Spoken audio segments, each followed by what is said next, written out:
So I say the role of Jesus is he's a heavenly medic.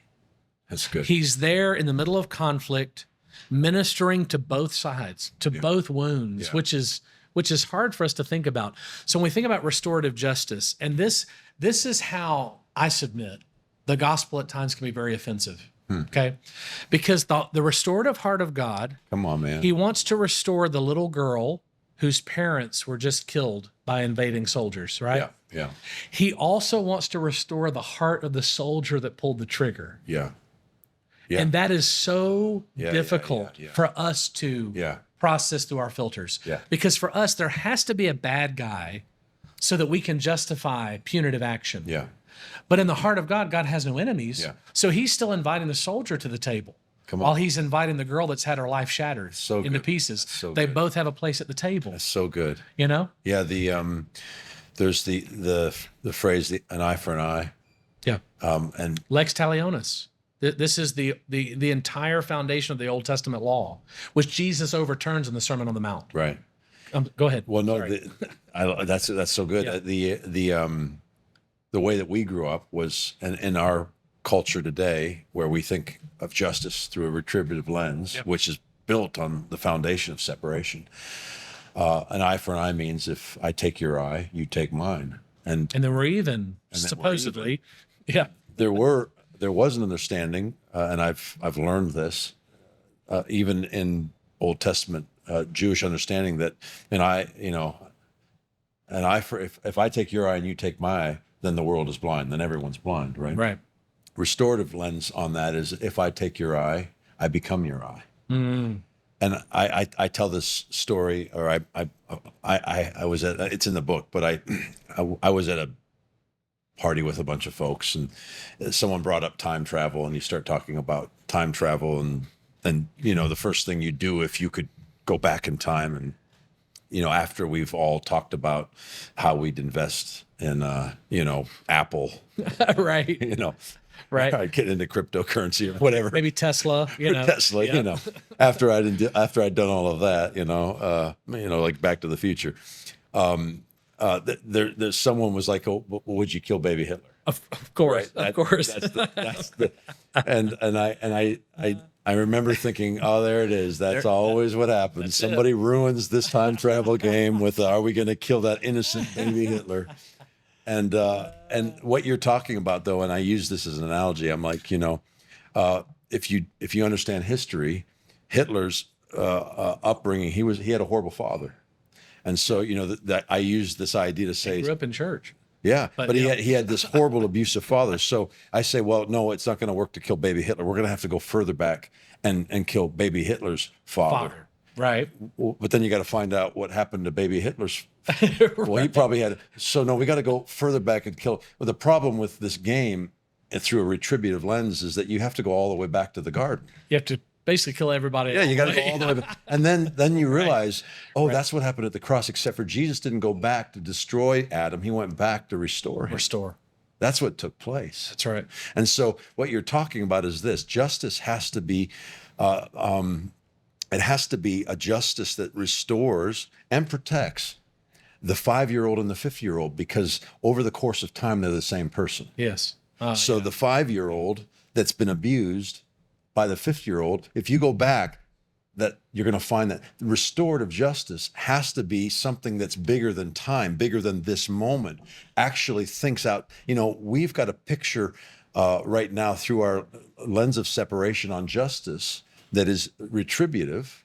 Yeah. What it does is it makes time our God. Mm. And time becomes more powerful than love. This is why I'm fascinated by time travel and the fact that love transcends dimensions of time. It was before and it's after. Listen, the nature of God doesn't change. If God is in Christ reconciling the world to himself, he doesn't change after we die. Right. The idea of a retributive justice also has to be visited or rethought or revisited around our understanding of the afterlife, because we've built our entire evangelical Christianity on the fear of punishment. Yeah. Yep. And we've made time our God.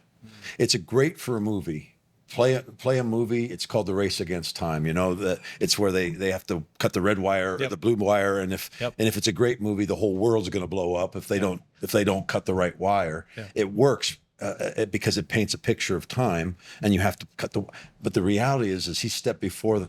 He went to the beginning. He went to Adam. And he restored Adam, and he's actually inside and outside of time, and he's inviting us into that kind of justice. Yes, it's a restorative justice that actually restores what has been lost. Yes, it confronts and it transforms. To me, that is a good news that we can get our hearts around. Yes. Now we're not telling people they got to get saved before they go to hell. We're inviting them into a life. So I know a lot of folks this is where I hear all the questions. Right.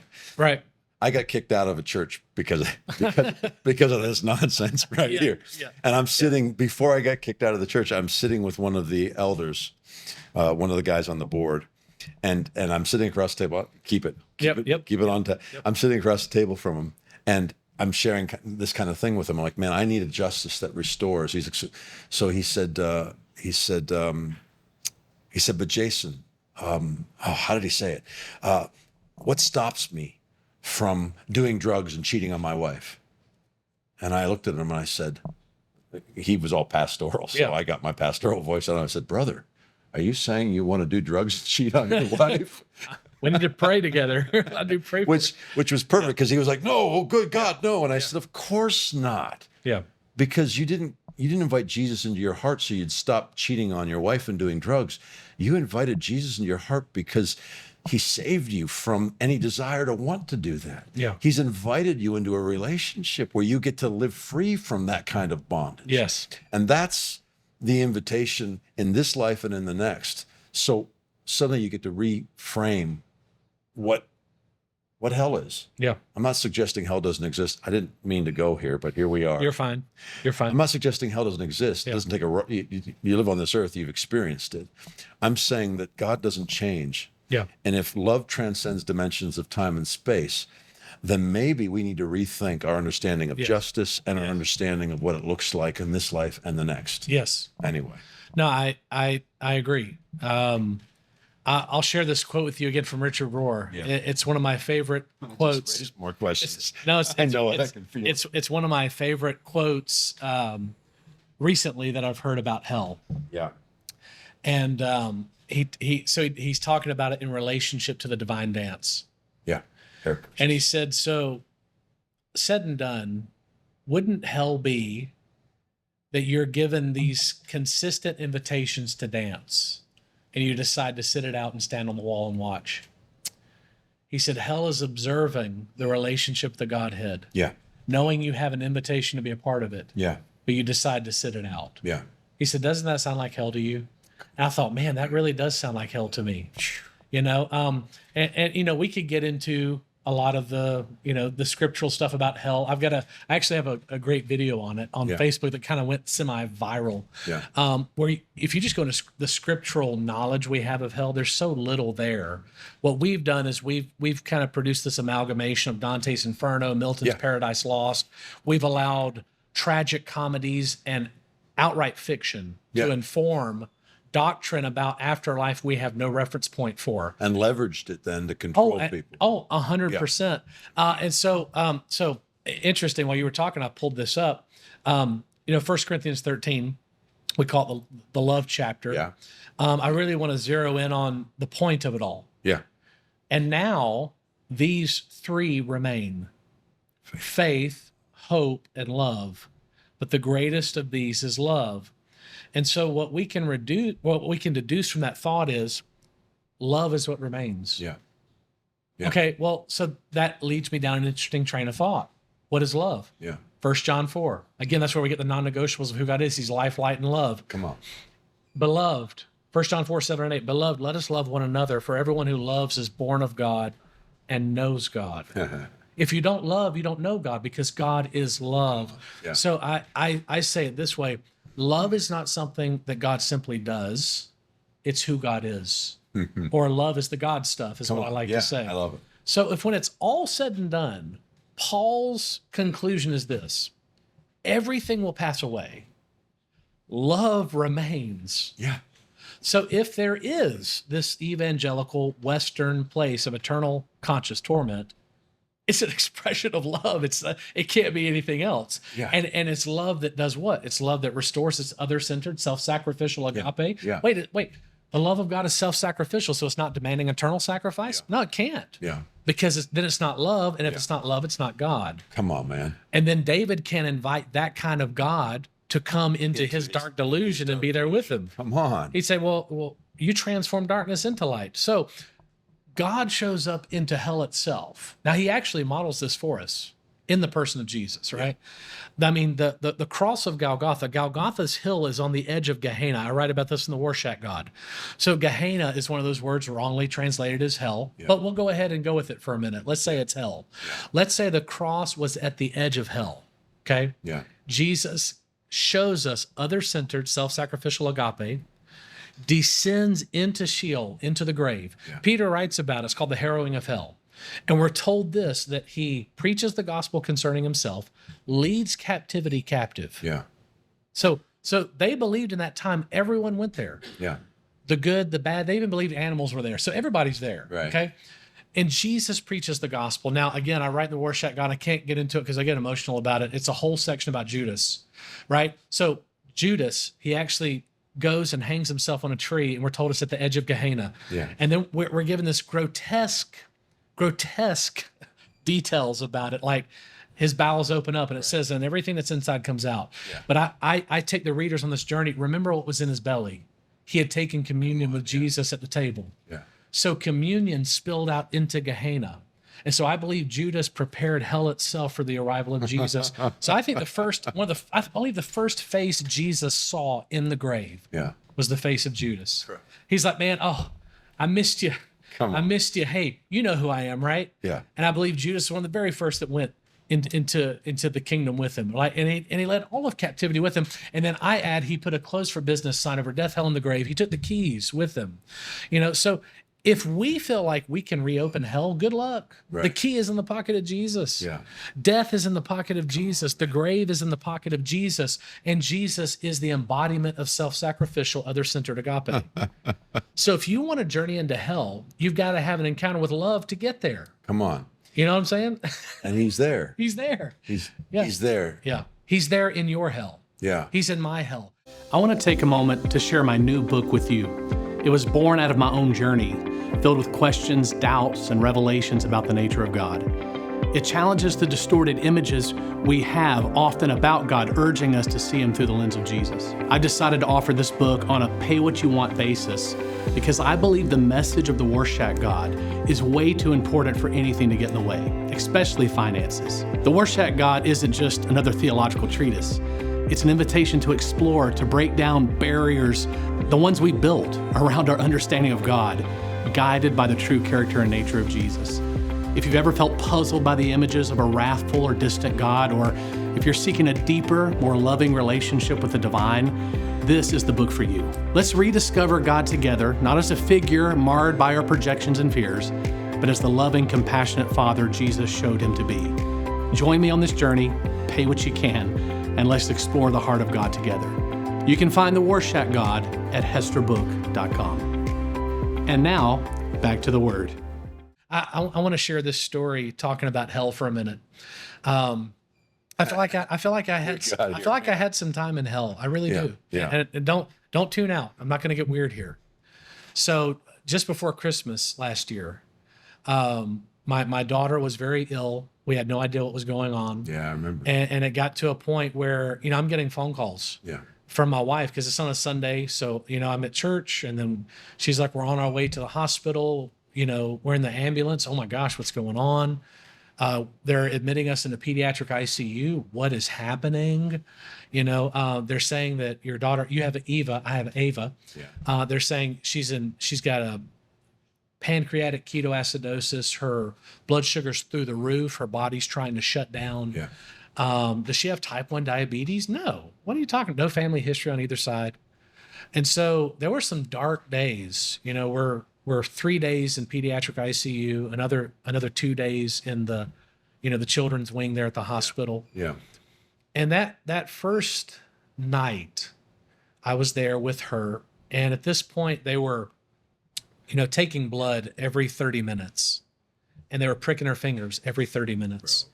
And at one point, all 10 fingers are wrapped in Band-Aids. And she's crying. She's like, Dad, my fingers hurt so bad.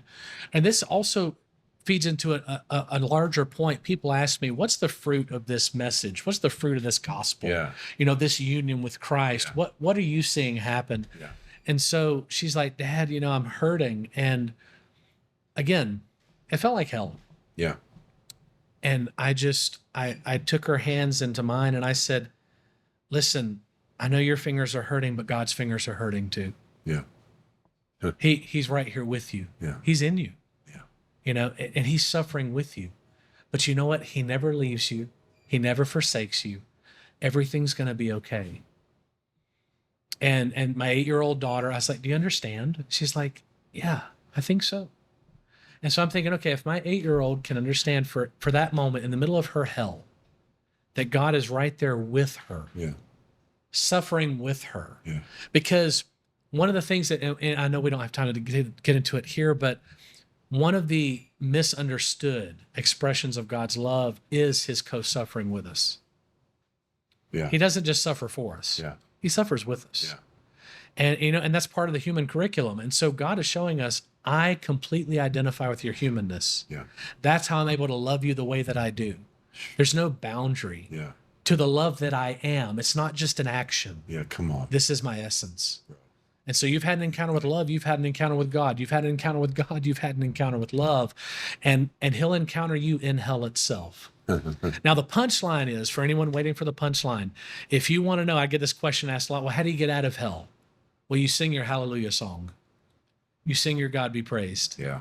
David sang it when he was in Sheol. Yeah. Jesus sang it there on Golgotha's hill when he quoted David, Psalm 22. Jonah sang it when he was in the belly of the great fish. Yeah. When you sing your God be praised, that's the quickest way to get out of hell. That's so good. Yeah.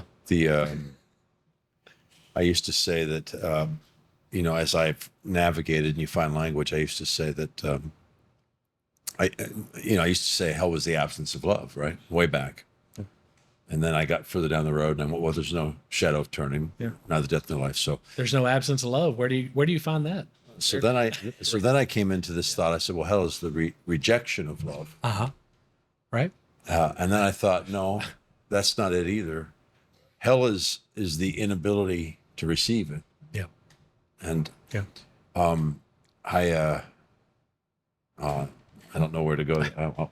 Well, I had this line in the Rorschach God. I say God's love is gloriously pervasive. Come on. Yeah. So even those moments when we talk about receiving, right? And I get it. Yeah. That does feel like hell. Yeah. But still, if we're not careful, it still puts the impetus of love on our ability to receive it. Yeah. Right? Yeah. But God's love is so pervasive. He still is loving. I love the way Tully and Chividjian says it. He says it's one-way love. I love that. Yeah. To me, that's one of my favorite phrases to use when it comes to the God kind of love. Yeah. It's so powerful, it doesn't even count interest in reciprocation. Yeah. Like God doesn't need you to love him. Yeah. He enjoys it. Yeah. Oh, he wants it. Yeah. But he doesn't need it. He needs to love you. He needs to love us. And that's the beautiful thought. That's the place where we discover him. I've experienced I on the backside of hell is the inability to experience him. It's that verse where the eye is healthy. Yes. The body is full of light. Yeah. Where the eye is unhealthy, the body is full of darkness. Yes. If then the light within you is darkness, how great is that darkness? Mm-hmm. I remember when I was reading that and I realized, oh, where's the light? It's within you. It's within. So it has never left. It is still in the heart of your hell. Yes. Hell is then that place where you've perceived poorly. Yes. Which is really full circle to where we started how many episodes ago. What we believe and know about the nature of God is everything. Yeah. When we come into a place where there's no our lens is the thing that I'm passionate about. It's how do we pull these fractured ideas off of who he is so that we can actually discover and experience the light that is within us. Yeah. And, you know, I mean, we're talking about something that we started with justice and we started with the measureless nature of love. We're talking about something I'm not speaking to, because there's folks that are listening that are wrestling with the weight of this separation gospel that we've been raised on, that is so fearful. I was in a hospital, and this is where it hit the road for me. I was in a hospital years ago. A woman a friend of mine asked me to come and pray over her brother who was intubated, couldn't talk, and died within 24 hours. And that's what we knew was probably going to happen. Yeah. I know she was believing and hoping that God would heal him in this life. But her biggest fear while I was there, and the reason that she brought me, was he hadn't prayed the prayer yet. And she was hoping in some way, shape, or form, I don't know how he would have done it. He was intubated. Yeah. Right? Yeah. In some way, shape, or form, I could bring him somehow to a place, heaven, so he wouldn't experience, right? She was trying to tell me all the good things he'd done and all the ways in which he was a good man. And I finally got angry. Like this is injustice. Yes. This is wrong. Yeah. I stood and I prayed with him, and prayed blessing and favor of him. And then I looked at her and I said, "This is I'm not going to play this game with you." It was when the line in the sand got drawn for me. Yeah. You know, I don't have the answers. I haven't been there. Yeah. I do believe that the nature of love is measureless, and what you said, it's light, life, and love. It is. There's no shadow of turning. It doesn't change after this life. And so I looked at her. I was infuriated with the hell she was in this moment, as she was traumatized over the eternal nature of what was going to happen to her beloved brother. Yeah. And I spoke without even thinking. I said, "Your brother will be in paradise." It was the same thing Jesus said to the fellow on the cross. Your brother will be in paradise with our Father. Yeah. And it was such a beauty. I watched the weight fall off of her. It wasn't because the man of God said something. It was because I spoke to the truth of the nature of the love of God that she'd experienced. Yeah. I don't know how we got here. It isn't something that, you know, like I said, I spent a lot of time on. Yeah. I am convinced that to know a lie, you actually immerse yourself in the truth. Yeah. Right? Yeah. And so when it comes to our thoughts about hell, how about we get immersed in the kingdom of heaven is within us? Yes. And we discover that. We live in the revelation of what it is to be in union, to discover our union, and to live from that affection.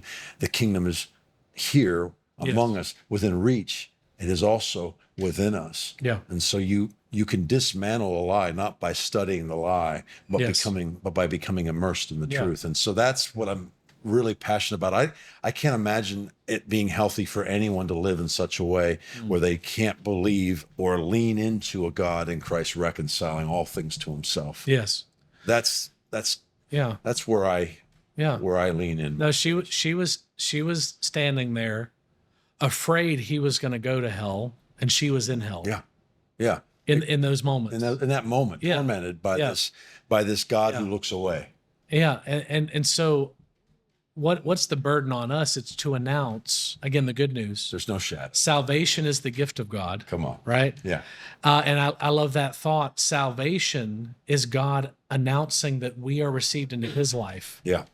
It's not about us receiving him into ours. It's about him receiving us into his. It's so good. You know, and so so my spiritual big mentor in my life, who's now today with the Lord 15 years now, he used to say it this way. He said, salvation at its root means being in the right place at the right time. He said, but that doesn't have to do with us. Yeah. It has to do with him. That's so good. And he said, God is always in the right place at the right time. Now that's a good thought. That's a good thought, man. That's really beautiful. I love it. I love it. I think we've probably come full circle. This has been awesome. This has been awesome.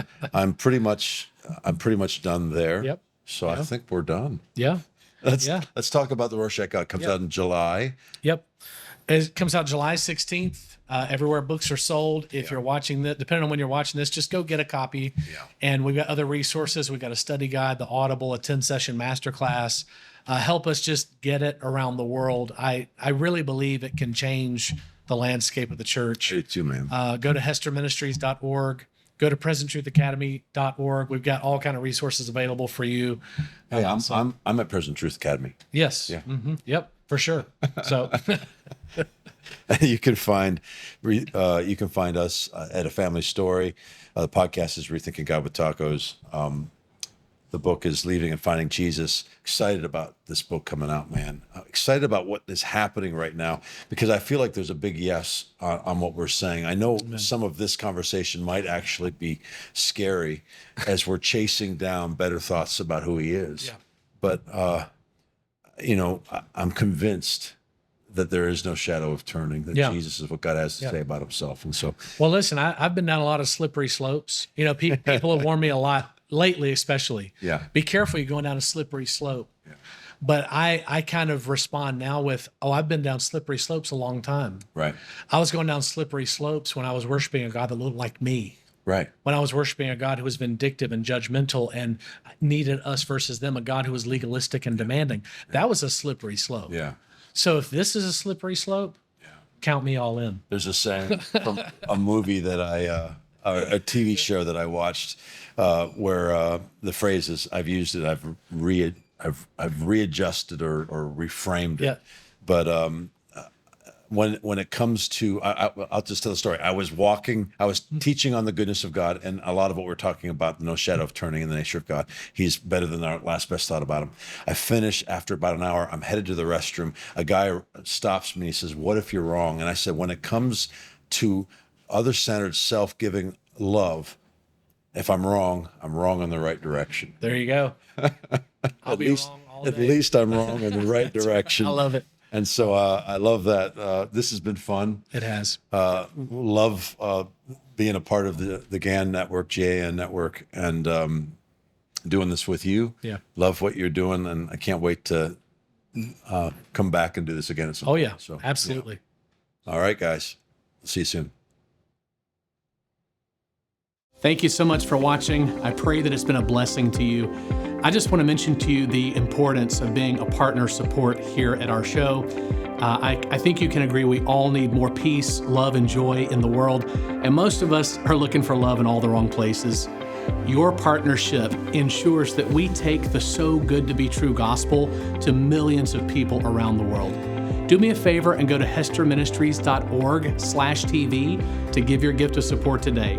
Thank you so much. God bless you, and we'll see you next week.